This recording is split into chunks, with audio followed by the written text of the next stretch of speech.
You've decided to buy a house, you have an agent you're working with, you have a pre-approval, so now what? First, actually, let's get back to you have an agent. I know there are some people who are insistent on calling the listing agent, and I'm not saying there's technically anything wrong with that because I have gotten phone call. But the biggest thing though is consistency and then continue to work with that person if that is how you obtained that agent. And the reason being, and the list I'm about to give you, when you are a buyer and you're looking for certain things in a property, it's always a good idea to have somebody who's working for you and who is on your side.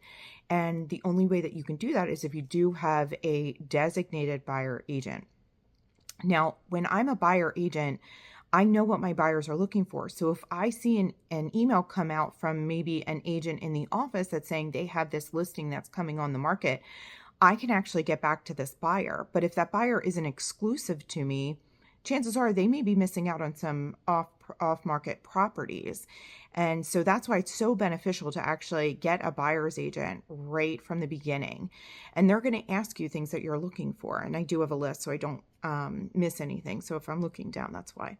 So one of the major things is location, location, and location. So where do you want to be? The proximity that you want to be to work, maybe in a certain school district. What is your budget? That's another big one. Like how much are you looking to spend?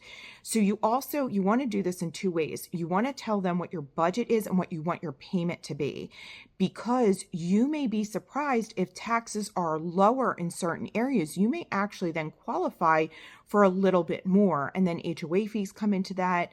So there's a bunch of different variables. So you may find that a higher priced property might actually be the same monthly payment as a property in a condo that is maybe $50,000 less. What type of condition do you want the home to be in? Do you mind a little elbow grease, or does it have to be move-in ready?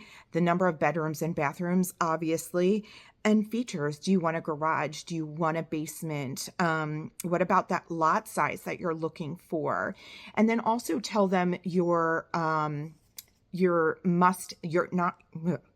absolutely your must-haves, and then also your non-negotiables, like things that no matter what, you either refuse to look at it or it must have it. Sometimes for people that's a pool, sometimes it's also air conditioning. So having these open discussions with your agent will make this definitely a smoother process. Good luck in house hunting.